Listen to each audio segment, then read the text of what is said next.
बीते 24 घंटों में दुनिया की राजनीति में एक बड़ा बदलाव देखने को मिला जब ब्रिटेन, कनाडा, ऑस्ट्रेलिया और पुर्तगाल जैसे देशों ने फिलिस्तीन को एक स्वतंत्र राष्ट्र के तौर पर औपचारिक मान्यता दे दी। लंबे समय से फिलिस्तीन की आजादी को लेकर दुनिया भर में बहस चल रही थी, लेकिन इन 4 प्रभावशाली देशों के कदम से फिलिस्तीन को मान्यता देने वाले देशों की संख्या अब लगभग 150 हो गई। ये कदम सिर्फ कूटनीतिक नहीं बल्कि इसके गहरे राजनीतिक और मानवीय मायने हैं। दुनिया को अब ये एहसास हो रहा है कि अगर गाजा जैसे इलाके में मानवता को जिंदा रखना है तो फिलिस्तीन को बराबरी का हक देना होगा। ब्रिटेन के प्रधानमंत्री कीर स्टारमर ने खुद वीडियो संदेश के जरिए ये घोषणा की और साफ कहा कि उनका उद्देश्य इजराइल को सजा देना नहीं बल्कि संघर्ष को खत्म करने के लिए शांति का रास्ता तलाशना है। उन्होंने 2 राष्ट्रों के समाधान को ही एकमात्र विकल्प भी बताया जिससे इजराइल और फिलिस्तीन दोनों के लोगों को भविष्य में सुकून और सुरक्षा मिल सके। यह बयान सिर्फ एक औपचारिकता नहीं बल्कि पश्चिमी देशों की बदलती सोच का भी संकेत है। कनाडा के प्रधानमंत्री ने भी कहा है कि ये कदम हमास का समर्थन नहीं करता बल्कि हमास को हथियार छोड़ने, बंधक छोड़ने और शासन में कोई भूमिका न लेने की शर्त के साथ फिलिस्तीन को समर्थन देना है। इससे साफ हो गया कि फिलिस्तीन को मान्यता देने का मतलब ये नहीं कि आतंकवाद को बढ़ावा दिया जा रहा है। इस समाधान में फिलिस्तीन एक आजाद और लोकतांत्रिक देश बनेगा जो इजराइल के साथ शांति से रहेगा। ऑस्ट्रेलिया के प्रधानमंत्री एंथनी एल्बनीज ने भी कहा है कि उनका देश फिलिस्तीन लोगों की उस आजादी की इच्छा का सम्मान करता है जो दशकों से कुचली जा रही है।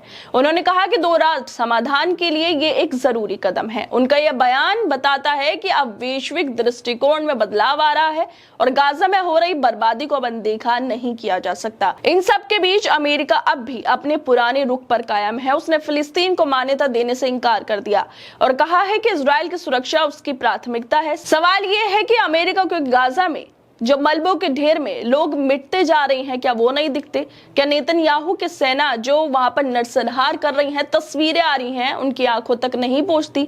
पूरा गाजा तहस नहस हो गया। स्कूल, अस्पताल, रिफ्यूजी कैंप तक निशाने पर आ गए, लेकिन अमेरिका का रवैया अभी भी वही है। इजराइल इस फैसले से बुरी तरह बौखलाया हुआ है।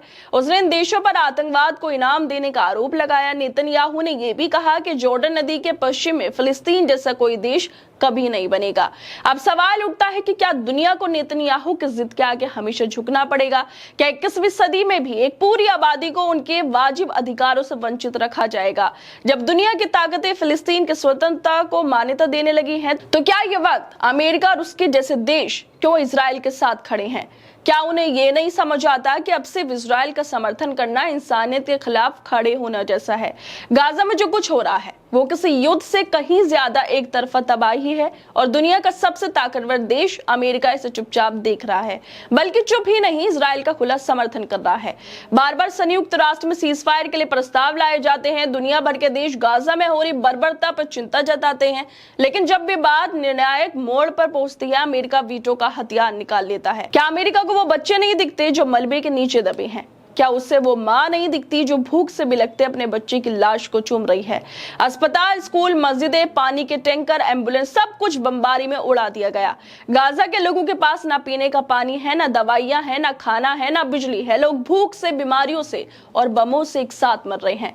लेकिन अमेरिका जो खुद को दुनिया का शांति रक्षक कहता है, आज एक जिंदा देश को खत्म होते हुए देख रहा है और इजराइल के साथ खड़ा है। सवाल यह है कि क्या अमेरिका के लिए शांति सिर्फ वहां मायने रखती है जहां उसके हित हो? क्या गाजा के लोगों की जान की कोई कीमत नहीं? नेतन्याहू जो कुछ कर रहा है वो सिर्फ एक सरकार की कार्रवाई नहीं, पूरी आबादी को मिटाने की साजिश है और अमेरिका इसमें मौन साझेदार बना हुआ है और यही सबसे बड़ा धोखा है इंसानियत के साथ। खैर दोस्तों, आप लोगों को क्या लगता है इस वीडियो को लेकर? हमें अपनी राय जरूर दें और बाकी तमाम खबरों को देखने के लिए जुड़े रहिए हमारे साथ।